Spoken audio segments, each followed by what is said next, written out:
तो दोस्तों थंबनेल देख के आप समझ ही गए होंगे कि आज की वीडियो का हमारा टॉपिक क्या है। तो दोस्तों मैंने कम्युनिटी में एक पोस्ट डाली थी, देन इसमें मैंने पूछा था कि कौन कौन मेरा पोर्टफोलियो देखना चाहता है। तो मेरे पास उसको लेके काफ़ी ज़्यादा वोट आए थे कि सर आपका पोर्टफोलियो देखना है। देन कल ही एक वीडियो में जो मैंने कल वीडियो पोस्ट करी थी उसमें मेरे पास एक कमेंट आया कि सर आपका पोर्टफोलियो बताइए। तो मैंने सोचा ये वीडियो जल्दी ही बनानी चाहिए। तो आज की वीडियो में दोस्तों मैं आपको मेरा पोर्टफोलियो तो बताऊंगा ही, लेकिन उसके साथ ये भी बताऊंगा कि दोस्तों आपकी रिस्क लेने की कैपेबिलिटी कितनी है, अगर कम है, ज़्यादा है या एवरेज है, तो उस हिसाब से आप कैसे अपना खुद का पोर्टफोलियो क्रिएट कर सकते हो। आपके पोर्टफोलियो में कौन कौन से फंड ले सकते हो। आपको किसी से पूछना नहीं पड़ेगा कि मैं किस फंड में इन्वेस्टमेंट करूं, आप खुद से खुद का पोर्टफोलियो बना सकते हो। इसके लिए आपको कुछ नहीं करना है, कंप्लीट वीडियो वॉच करनी है। तो चलिए दोस्तों शुरू करते हैं आज की हमारी वीडियो को। दोस्तों वीडियो शुरू करने से पहले मैं विकास स्वागत करता हूं आपका ग्रो बिजनेस फाइनेंस हब में।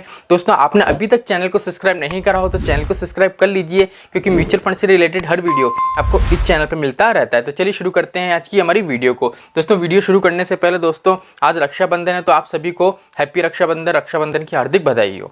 तो चलिए शुरू करते हैं आज की हमारी वीडियो को। दोस्तों वीडियो में मैं आपको मेरा पोर्टफोलियो भी बताऊंगा। पहले मैं आपको बताता हूं दोस्तों, हमारा जो पोर्टफोलियो होता है वो 3 तरीके से क्रिएट होता है। ठीक है, तीन तरीके के पोर्टफोलियो हम बना सकते हैं। ठीक है, लेकिन दोस्तों पोर्टफोलियो 3 तरीके से जो पोर्टफोलियो बनता है वो दोस्तों इस हिसाब से बनता है कि दोस्तों पहली चीज़ तो आपकी रिस्क लेने की कैपेबिलिटी कितनी है एंड फ्यूचर में गोल कितने हैं।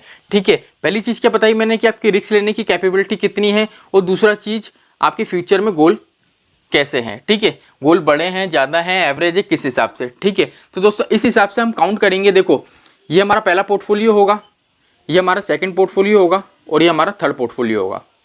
देन वीडियो के बीच में मैं आपको मेरा पोर्टफोलियो भी बताऊंगा। ठीक है, पहले पोर्टफोलियो की बात करते हैं दोस्तों, जिसमें रिस्क क्या होगा दोस्तों, हाई होगा, रिस्क ज़्यादा होगा। अब दोस्तों सीधी सी बात है, ठीक है, अब म्यूचुअल फंड में दोस्तों कैटेगरी होती है mid cap, large cap, small cap, flexi cap, multi cap. ठीक है, अब बात ये आती है कि म्यूचुअल फंड में जब भी हम इन्वेस्टमेंट करते हैं, सपोज कर लीजिए आप लार्ज कैप में इन्वेस्टमेंट कर रहे हो, तो लार्ज कैप में क्या होगा दोस्तों, रिस्क तो आपको कम मिलेगा, लेकिन क्या होगा दोस्तों उसमें हमको जो रिटर्न है वो भी कम मिलते हैं। अब सपोज कर लीजिए फ्यूचर में आपका गोल है कि मुझे 15-20 साल तक इन्वेस्टमेंट करना है, देन मुझे इजी जिंदगी जीनी है, मुझे कोई काम वगैरह नहीं करना, मेरा पैसा आता रहे बस। ठीक है, तो इसलिए आपको क्या करना पड़ेगा दोस्तों, अगर आप रिस्क लेने की कैपेबिलिटी है तो दोस्तों हम क्या करेंगे दोस्तों, स्मॉल कैप में इन्वेस्टमेंट करेंगे, क्योंकि स्मॉल कैप में जो रिटर्न मिलता है दोस्तों, जो रिटर्न मिलता है आपको दोस्तों वो बहुत ज़्यादा मिलता है, हाई मिलता है। ठीक है, इसलिए आपके जो गोल है वो अचीव हो जाएंगे, लेकिन दोस्तों इसमें रिस्क रहता है। ठीक है, रिस्क काफ़ी हद तक रहता है। इसमें दोस्तों आपको ये देखने को मिलेगा, सपोज कर लीजिए आज की डेट में आपने SIP करी। ठीक है, आज की डेट में आपने SIP करी, तो दोस्तों हो सकता है साल भर तक आपका फंड है आपको नेगेटिव देखने को मिले। हो सकता है आज आपके फंड में 5,000 रुपये हैं, तो हो सकता है दोस्तों ये आपको 3,000 देखने को भी मिले। ठीक है, पहली चीज तो ये संभावना है पूरी। लेकिन दोस्तों अगर आप में रिस्क लेने की कैपेबिलिटी है और फ्यूचर में आपको बढ़िया गोल है, मतलब कुछ अचीव करना चाहते हो, तो दोस्तों स्मॉल कैप में इन्वेस्टमेंट करो। क्योंकि दोस्तों स्टार्टिंग में स्मॉल कैप है ना दोस्तों यूं नीचे जाता है, लेकिन जैसे जैसे आपके पोर्टफोलियो को टाइम होता जाता है, फंड को जैसे आप टाइम देते हो, तो दोस्तों आपका ये यूं जाएगा ना, तो एक टाइम आएगा ये ऊपर की तरफ बढ़ेगा। ये नेगेटिव जितना जाएगा ना उससे कहीं गुना ये पॉजिटिव जाएगा। मैं आपको पोर्टफोलियो बताऊंगा बिल्कुल लाइव, जिससे आपको इजी वे में समझ में आ जाए। तो बात होगी दोस्तों पहले पोर्टफोलियो की, हमारे जितने भी फंड होंगे, जितने भी हम फंड लेंगे वो क्या लेंगे दोस्तों, स्मॉल कैप के लेंगे। क्लियर है, स्मॉल कैप के लेंगे, और ज़्यादा से ज़्यादा हम 5 फंड लेंगे, 4 से 5 फंड हम रखेंगे हमारे पोर्टफोलियो में, इससे ज़्यादा नहीं रखेंगे।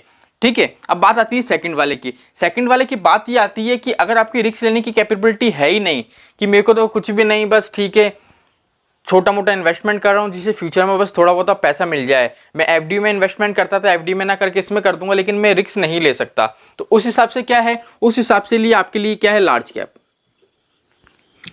कैप।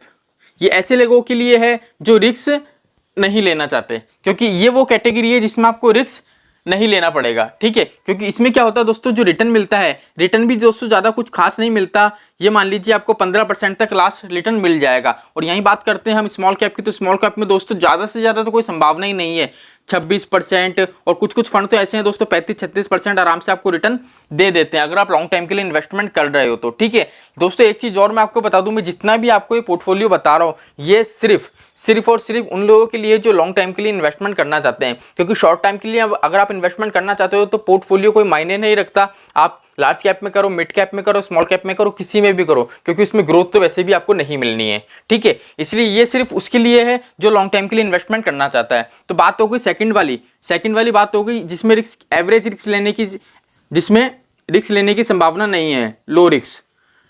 ठीक है, जो बिल्कुल भी रिस्क नहीं लेना चाहता। अब आती है एवरेज रिस्क की। किसकी बात आती है? एवरेज रिस्क की। अब इसके अंदर क्या होगा दोस्तों, इसके अंदर हम लेंगे एक तो लार्ज कैप, दूसरा लेंगे दोस्तों हम मिड कैप, तीसरा लेंगे दोस्तों हम स्मॉल कैप, और चौथा दोस्तों हम लेंगे फ्लेक्सी कैप।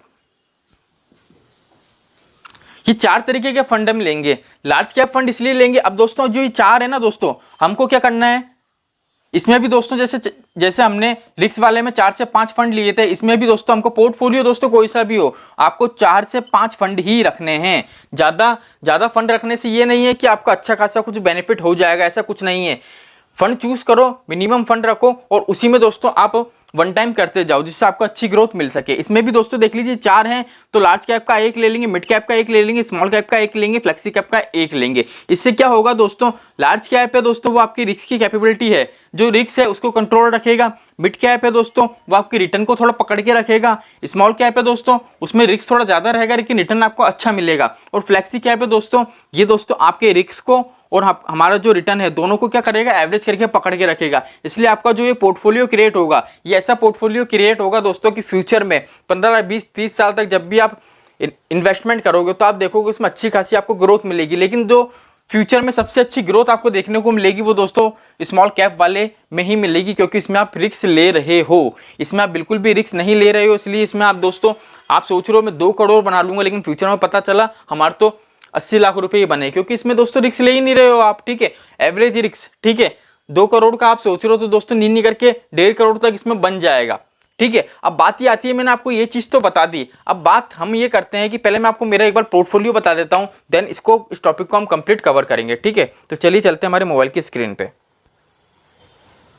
तो दोस्तों साइड में आपको मोबाइल की स्क्रीन दिख रही होगी, जल्दी से चलते हैं हमारी मोबाइल की स्क्रीन पे, देन मेरा जो पोर्टफोलियो वो आपको बताता हूँ। एंड दोस्तों अभी मैंने जितना भी आपको समझाया है उस चीज़ को देख के आप अभी तक ये समझ गए होगा कि मेरा पोर्टफोलियो में से कौन सा है। तो चलिए फिर भी मैं एक बार आपको बिल्कुल लाइव बता देता हूं, जिससे आपको इजी वे में पता चल सके। चलते हैं म्यूचुअल फंड वाले सेक्शन में, डैशबोर्ड में चलते हैं दोस्तों। अब देख लीजिए दोस्तों मेरा जो पूरा पोर्टफोलियो आपके सामने खुल चुका है। मैंने जो टोटल पैसा इन्वेस्टमेंट कर रखा है दोस्तों वो कर रखा है 14,973 रुपये। ठीक है, 14,973 रुपये। ठीक है, और मेरे को अभी तक का जो टोटल पैसा है रिटर्न मिला के वो है दोस्तों 16,539। ठीक है, अब बात करते हैं कि मैंने एसआईपी कितनी ले रखी है। तो दोस्तों देख लो मंथली एसआईपी कितनी है मेरी, 2500 रुपये की। 2500 रुपये की मंथली एसआईपी में पे करता हूँ। और हमारे जो फंड है उसी में मैं क्या करता हूँ दोस्तों, वन टाइम इन्वेस्टमेंट करता रहता हूँ, लमसम करता रहता हूँ। तो बात करते हैं मैंने कौन कौन से फंड ले रखे हैं। ठीक है, उस हिसाब से हमारी कैटेगरी को भी हम देखेंगे। तो दोस्तों पहले जो मैंने फंड ले रखा है, मैं थोड़ा यहाँ से रफ कर देता हूँ जिससे आपको इजीली बता सकूँ। पहला दोस्तों देख लीजिए मैंने जो फंड ले रखा है वो ले रखा है HDFC स्मॉल कैप का। HDFC स्मॉल कैप का पहला फंड हो गया मेरा। ठीक है, सेकंड जो मेरा फंड है दोस्तों वो है मिड कैप का, SBI मिड कैप। ये सेकंड फंड हो गया दोस्तों मेरा। ठीक है, अब बात करते हैं थर्ड फंड की। तो तीसरा फंड है दोस्तों मेरा HDFC फ्लेक्सी कैप। ये हो गया दोस्तों मेरा तीसरा। चौथे की बात करते हैं दोस्तों निप्पॉन इंडिया।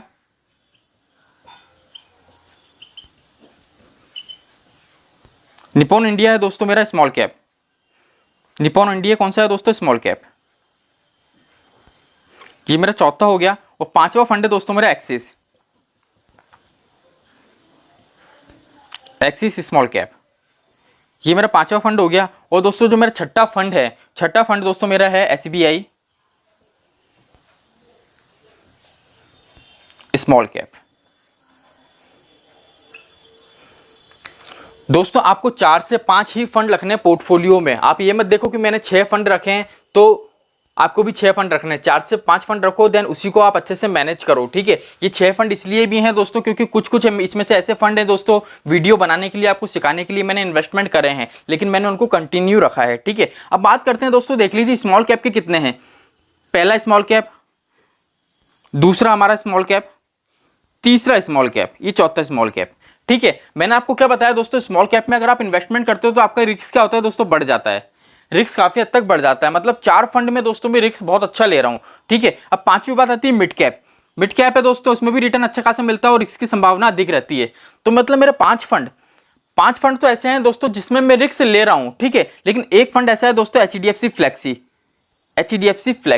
ठीक है। ये फ्लेक्सी फंड मेरे फंड, जो फ्लेक्सी कैप जो मैंने ले रखा है, ये क्यों ले रखा है दोस्तों, फ्लेक्सी कैप मैंने इसलिए ले रखा है दोस्तों एचडीएफसी का, क्योंकि दोस्तों जब आप इस फंड में जाके देखोगे, एनालिसिस करोगे, तो देखोगे दोस्तों इसने काफी अच्छा रिटर्न दे रखा है, ठीक है। इसलिए मैंने क्या कर रखा है दोस्तों, हमारा जो फ्लेक्सी कैप वाला फंड है उसको ले रखा है। बाकी इसकी मुझे कोई जरूरत नहीं है, लेकिन अच्छा खासा ग्रोथ कर रहा है, इसलिए मैंने एचडीएफसी फ्लेक्सी कैप वाले फंड को ले रखा है। लेकिन देख लीजिए आप, मोस्टली 99% मेरा जो पोर्टफोलियो है उसमें आपको स्मॉल कैप देखने को मिलेगा, ठीक है, स्मॉल कैप देखने को मिलेगा। अब बात यह आती है कि सर स्मॉल कैप में अगर हम इन्वेस्टमेंट करते हैं, हम रिस्क लेते हैं, तो क्या हमारा जो अमाउंट है वो नेगेटिव जाएगा, हमको नेगेटिव देखने को मिलेगा पोर्टफोलियो। तो यहाँ पे देखो, मैं आपको एक चीज और वापस से दिखा देता हूँ, चलते हमारे पोर्टफोलियो में, ये देख लीजिए पोर्टफोलियो मेरा खुल चुका है। ऊपर की तरफ देख लीजिए दोस्तों, आज की डेट में जो मुझे रिटर्न मिला है 95.39 का, ठीक है। अब दोस्तों देख लीजिए मेरे जितने भी फंड है, मैं स्क्रॉल करता हूं, कहीं आपको नेगेटिव देखने को मिल रहा है,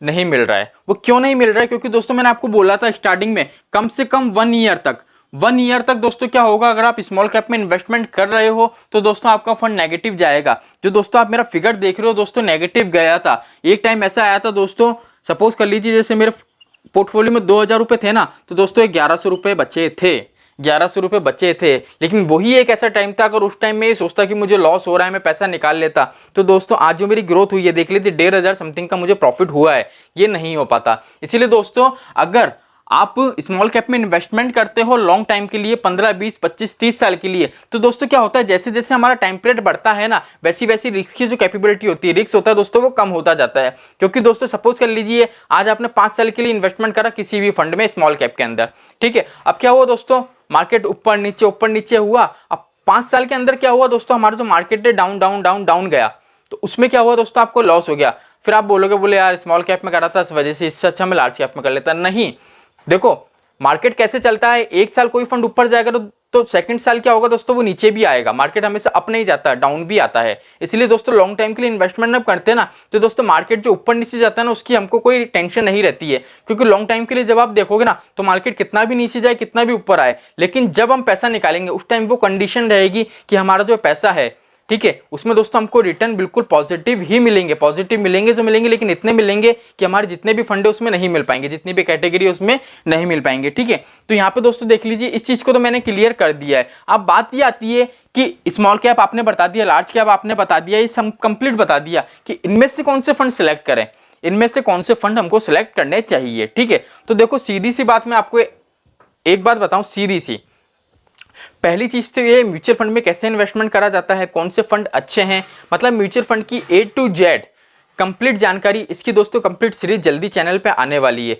आज राखी है, मैंने बोला था राखी के बाद से आएगी, तो जल्दी से आपको वो सीरीज मिलने वाली है। उसमें मैं आपको बताऊंगा फंड का एनालिसिस कैसे करे जाता है, ठीक है। लेकिन दोस्तों म्यूचुअल फंड में इन्वेस्टमेंट करने से पहले सबसे पहले आप ये सोचो कि आपकी रिस्क की कैपेबिलिटी कितनी है, आप कितना रिस्क ले सकते हो, और रिस्क के हिसाब से आपके फ्यूचर के गोल कैसे हैं, कितने गोल हैं, ठीक है। उस हिसाब से दोस्तों पहले आप ये चीज कंफर्म करो, ये दोनों चीज क्लियर करो। ये दोनों चीज क्लियर होने के बाद ये डिसाइड करो कि किस कैटेगरी में आपको इन्वेस्टमेंट करना है, लार्ज कैप में करना है, मिड कैप में करना है, स्मॉल कैप में करना है, या फिर जो मैंने आपको थर्ड वाला ऑप्शन बताया था एवरेज वाला, जिसमें लार्ज, मिड कैप, स्मॉल और फ्लेक्सी कैप सारे फंड आ जाते हैं। तो पहले ये चीज आप फाइंड करो, ठीक है। अगर आप ये चीज फाइंड कर लेते हो तो उसके बाद कुछ नहीं है, सिंपल सा आपने सपोज कर लीजिए, आपने कर लिया कि मुझे तो मिड कैप के अंदर इन्वेस्टमेंट करना है, मेरे फ्यूचर के गोल के हिसाब से ये मुझे बेटर लग रहा है, ठीक है। इतनी तो आपको रिसर्च करनी पड़ेगी। उसके बाद क्या होगा दोस्तों, मिड कैप के अंदर आप जाओ, अंदर जाने के बाद दोस्तों जितने भी फंड है उसको एनालिसिस करो। एनालिसिस कैसे करा जाता है इसके लिए मैंने आपको बता दिया, 2 से 3 दिन के अंदर आपको पूरा सेक्शन मिलेगा दोस्तों, कंप्लीट डेली बेसिस पे वीडियो मिलेगी, उसमें मैं कंप्लीट आपको बताऊंगा कि फंड का एनालिसिस कैसे करा जाता है। ठीक है, तो आज की वीडियो में सिर्फ इतना ही बताना था कि हमारा जो पोर्टफोलियो होता है, पोर्टफोलियो दोस्तों कभी भी ऐसा नहीं होता है कि आपने यूट्यूब पे वीडियो देखी कि अगर इस स्मॉल कैप फंड में आपने इन्वेस्टमेंट करा तो अच्छी खासी ग्रोथ मिलेगी, अगर ये फ्लेक्सी कैप फंड आपके पोर्टफोलियो में नहीं है तो आपको लॉस हो जाएगा। तो हम क्या करते हैं, उस फंड में जाएंगे और फटाफट उस फंड में इन्वेस्टमेंट कर देंगे। ऐसा नहीं करना है, आपको देखना है आपकी रिस्क की कैपेबिलिटी कितनी है। आज मेरी रिस्क की कैपेबिलिटी कितनी है, इसलिए मैंने क्या कर रहा है, स्मॉल कैप में इन्वेस्टमेंट कर रखे हैं।